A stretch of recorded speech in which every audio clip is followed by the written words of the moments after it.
오늘은 잠언 9장 13절부터 18절까지의 말씀을 묵상해 보도록 하겠습니다.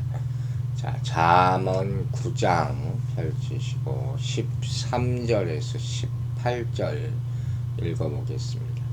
미련한 여인이 떠들며 어리석어서 아무것도 알지 못하고 자기 집 문에 앉으며 성읍 높은 곳에 있는 자리에 앉아서 자기 길 바로 가는 행인들을 불러 이르되 어리석은 자는 이리로 돌이키라.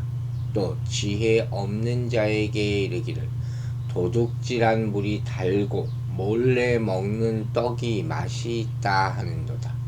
오직 그 어리석은 자는 죽은 자들이 거기 있는 것과 그의 객들이 수월 깊은 곳에 있는 것을 알지 못하느니라. 아멘.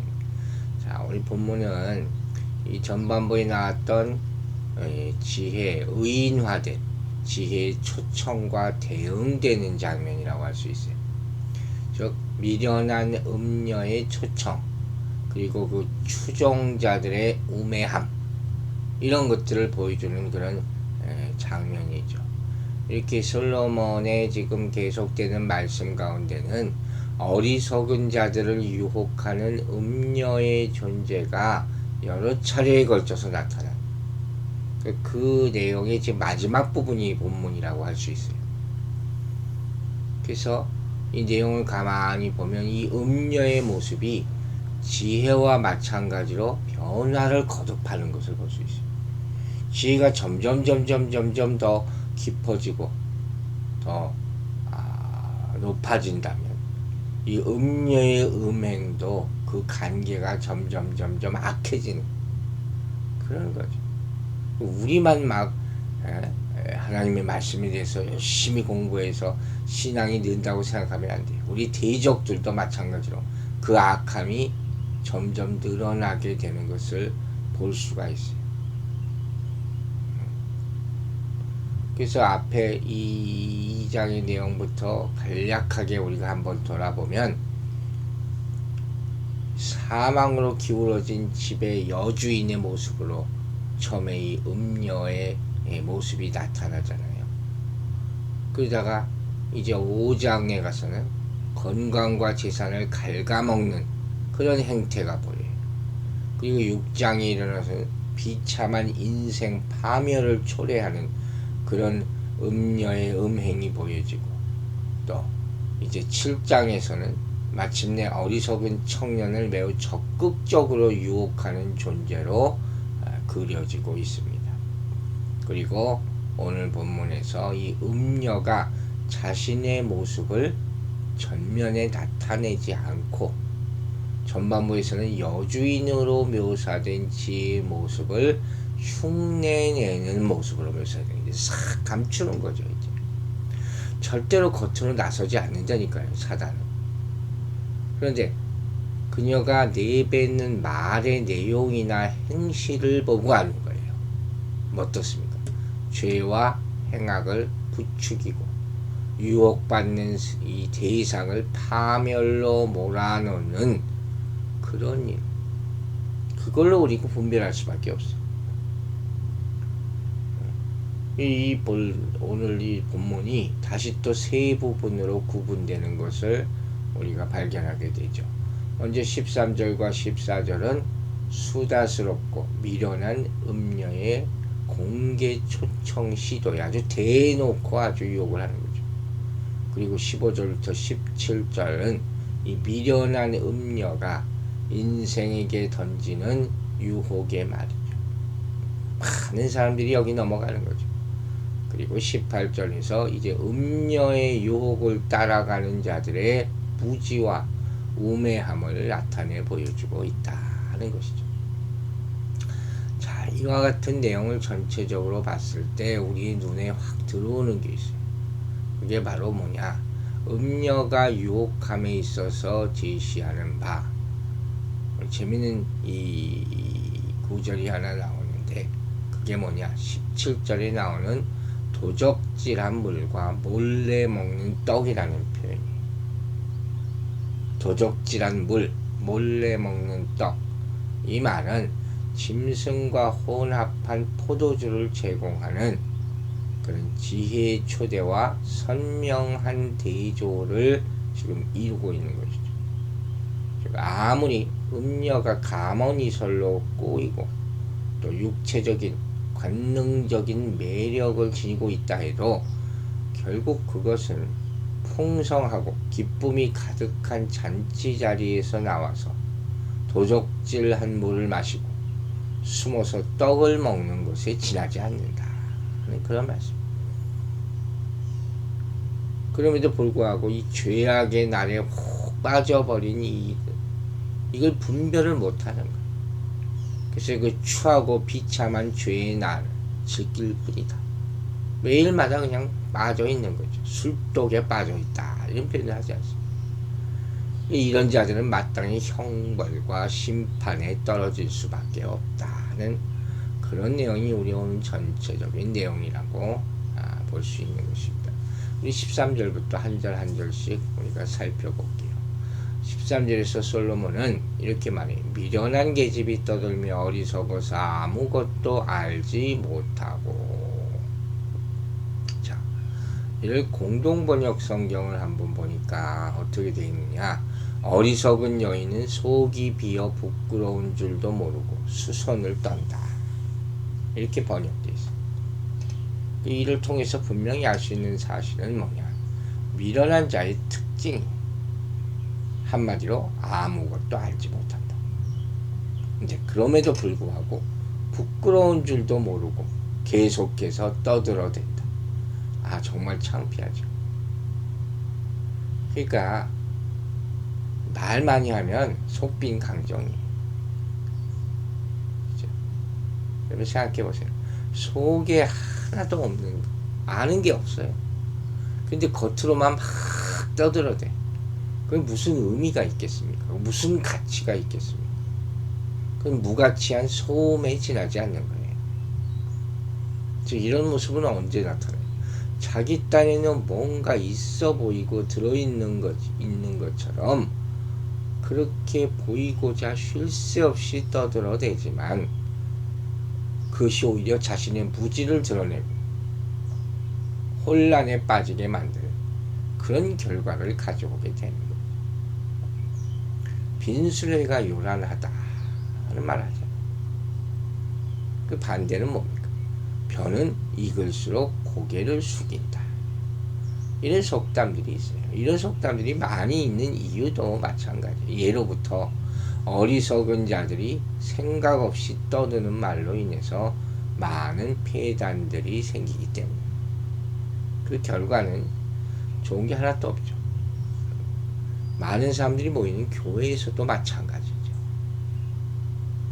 내면이 참된 경건과 말씀에 대한 지혜로 가득 찬 사람은 다른 이들에게 시원한 생수 같은 말을 줄 거예요. 하나님의 말씀이 생명수 아닙니까?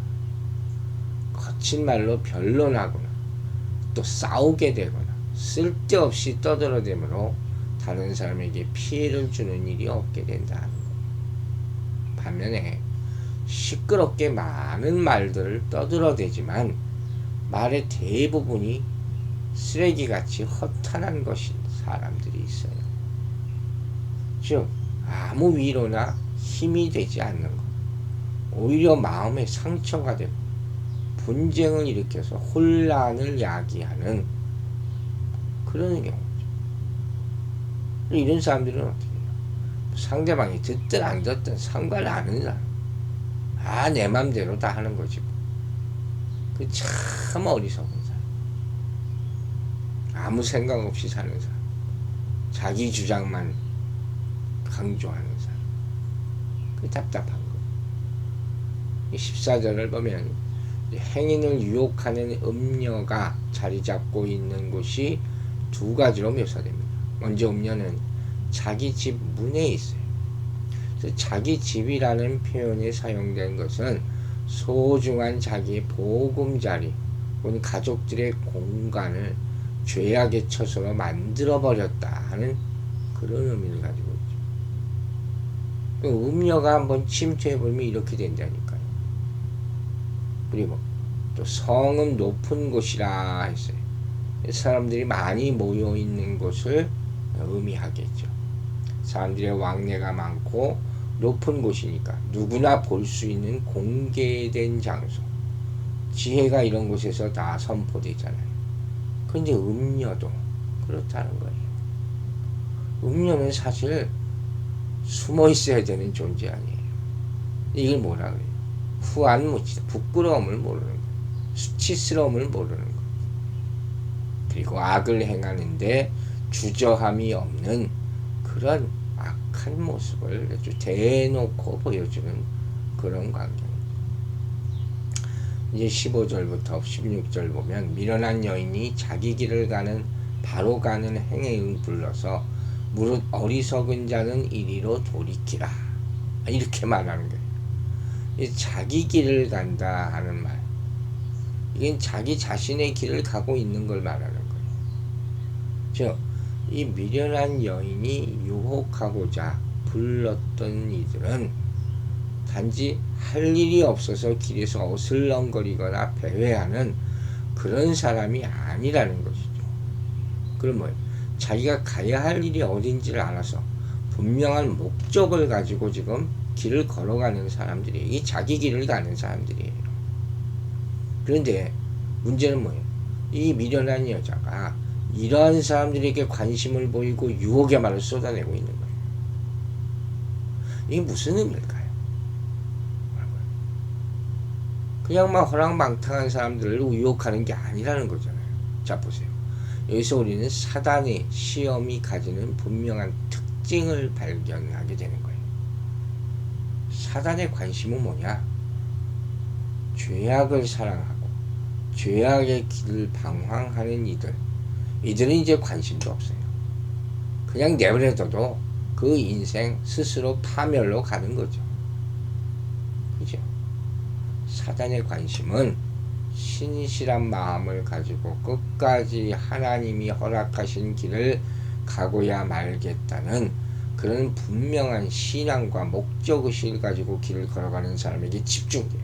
이 공격 대상이라면 쓰러뜨리려고 집요하게 흔들어서 그 영혼을 취하고자 아주 혈안이 되어 있는, 그래서 얘들이 무서운 거예요. 성경을 보세요. 분명한 목적을 가지고 자신의 길을 묵묵히 걸어가는 사람들에게 항상 사단의 공격과 방해하는 역사가 있어요. 하나님의 사람들 편하게 사는 것이 아니잖아요. 어디에 있든지 간에 성경의 인물들은 항상 하나님을 섬기고 경배하기로 작정한 자들이잖아요. 어떤 상황에서도. 그런데 이런 신앙을 사단이 가만두지 않아요. 어떤 상황을 통해서도 사람들이 미움을 받게 만들고, 다니엘 같은 경우는 결국 사자굴에 던질 운명을 처하게 만드는. 아니, 그 의롭고 정직한 자가 도대체 무슨 죄가 있습니까? 그 사단이 타겟이죠. 저것만 무너뜨리면 이제 다 끝이다. 이게 무서운 거예요. 여러분, 사단은 결국 어떻게 합니까? 이 땅의 구원을 이루고자 오신 예수님을 죽이려고 하잖아요. 그래서 헤롯 같은 자들을 인용해서 예수님을 잡아들이기로 하고, 광야에서 3번의 시험을 통해서 예수님을 사역을 무너뜨리려 무력화하도록 하는 끊임없는 공격이죠. 바울도 마찬가지죠. 그 은혜 받고 하나님의 일을 이방 사람들에게 전파함으로써 기독교의 초석을 이루는 그 바울, 사역 내내 사단의 핍박과 고초를 당해야 해요. 참 우리가 이해 못하겠지만 참 힘든 거예요. 그런데 놀랍게도 바울은 뭐라고 합니까? 디모데후서 3장에서 무릇 그리스도 예수 안에서 경건하게 살고자 하는 자는 핍박을 받으리라. 이미 알고 있는 거죠. 이게 진짜 믿음이죠. 우리가 하나님 앞에 온전히 서서 경건히 이 세상을 살아가고자 할 때 우리의 삶이 항상 편안하고 형통하고 복이 오는 게 아닙니다. 오히려 사단의 표적이 돼 타겟이 돼서 힘든 날을 보내게 될 수 있어요. 그러나 이와 같은 모습은 하나님의 뜻대로 그리스도 안에서 온전한 삶을 살고자 하는 자라면 반드시 감수해야 할 시험이며 고난임을 기억하시기 바랍니다. 이제 17절은 미련한 여인이 사람들을 유혹하는 감미로운 유혹의 말을 보여주죠. 도적질한 물이 달고 몰래 먹는 떡이 맛이 있다. 전형적인 유혹의 말. 도적질한 물, 몰래 먹는 떡. 이건 여기서는 불륜 같은 음란한 성관계를 비유적으로 나타나는 것이죠. 사람들의 눈을 피해서 은밀하게 이루어지는 그런 악한 행위를 강조하는 표현이죠. 즉 자기 집 문 앞에서 길거리를 지나는 사람들을 유혹하는 이 여인은 은밀하게 숨어서 은밀한 죄의 쾌락을 즐기도록 사람을 유혹하는 거예요. 이런 은밀한 유혹은 죄된 본성을 가지고 태어난 인간들에게는 거절하기가 참 힘든 매력을 가지고 있다는 거예요. 몇 가지 예를 간단히 들어볼게요. 도박하는 사람들, 그죠? 은밀한 거에 싹 감춰놓고 이 사람들 수고하는 기쁨을 모르는 사람들, 돈을 쓰는 재미로 사는 사람들, 벌고 지키고 쓰는 재미, 나누는 걸 몰라, 그죠? 또 애들을 보면 하지 말라 부모가 얘기하죠. 근데 꼭 반대로 가. 그러면서 즐거움을 얻어. 이게 악한 거예요. 또 금기시하는 것, 하지 말라는 것, 선악과를 먹지 말라고 그러죠. 근데 꼭 그걸 먹어야 되겠다고 하는 거. 그 배후에다 사단이 있다는 거예요. 우리 마음이 그 정도로 악한. 이제 마지막 18절에서 이러한 유혹에 빠진 사람들에 대한 말씀이 언급됩니다. 그래서 그들의 매력적인 제안은 많은 사람들의 마음을 움직여서 범죄케 한다 하는 사실을 상기시켜 주는 거예요. 은밀하게 이렇게 다가오는 죄에 대한 유혹이 사람의 마음을 흔드는 힘이 있다 하는 것을 우리는 알아야 됩니다. 여러분, 여러 가지 통계들을 보면 성매매업에 종사하는 사람들의 수가 어마어마합니다. 어마어마해요. 어떤 통계를 보면 길에서 마주치는 젊은 여성 5명 가운데 1명꼴로 이런 업종에 종사한다. 근데 우리가 대낮에 거리 걸으면서 그렇게 보이는 사람들이 얼마나 됩니까? 다 나오지도 않지, 대낮에는. 또 그 남자들은 또 얼마나 많은 사람들이 이런 죄를 저질렀다고 함부로 어떻게 보고 얘기하겠습니까? 겉으로 봐서는 몰라요. 이거죠. 철저히 자신을 가장하고 숨기고 있는 것. 밤이 되면 은밀한 죄의 유혹을 뿌리치지 못하고 죄의 길로 나가는 이중적인 삶을 사는 거죠. 겉과 속이 완전히 달라 보이는 것이죠. 우리도 이거 생각해 봐야 되는 거예요. 겉으로는 거룩한 백성인 것처럼 행동하고 있지만 남의 눈이 닿지 않는 곳에서 상상할 수 없는 죄를 범하며 살아가고 있지 않는가 하는 거예요. 제가 가끔 얘기하는 말이 있죠. 혼자 있을 때 하나님을 생각하는 거. 교회 안에서 아니에요. 여러 사람이 있을 때 경건한 척하는 거 아니에요. 나 혼자 있을 때가 중요한 거예요. 여러분, 죄는 결코 공공연히 우리를 유혹하지 않습니다. 우리의 가장 어두운 면을 이용해서 우리에게 다가와 거절할 수 없는 은밀한 죄의 유혹을 우리에게 던져줍니다. 우리가 여전히 어둠에 거하는 한 절대로 우리는 죄의 유혹을 뿌리칠 수 없어요. 요만큼이라도 잠시라도 보면 넘어가게 됩니다. 우리의 발이 여전히 음료의 집 앞을 지나는 한 우리는 이 죄의 유혹을 거절할 수 없는 것이죠. 그러므로 우리는 끊임없이 우리의 삶 하나하나를 하나님 앞에, 말씀 앞에 투명하게 드러내게 하므로 부끄러울 것도 없고 죄의 유혹을 받을 수조차 없는 그런 삶을 살기 위해서 힘써야 할 것입니다. 기도하겠습니다. 아버지 하나님, 우리의 모습이 정말 주 앞에 다 드러나게 그 영광의 빛을 비춰주시옵소서. 그리하고 그 빛을 피하지 말게 하시고 부끄러워 감추려 하지 말게 하시고 그 즉시 회개하고 다시 주님의 말씀으로 돌아오게 하여 주시옵소서. 사단과 우리가 다를 게 뭐가 있습니까? 겉으로는 경건하지 하고 속으로는 감춰진 죄들이 많은 우리 인생의 모습을 볼 때 참으로 부끄럽기 짝이 없다는 것을 깨닫게 하여 주시고 회개하게 하여 주시옵소서. 하나님과 세상을 동시에 섬길 수 없다고 했습니다.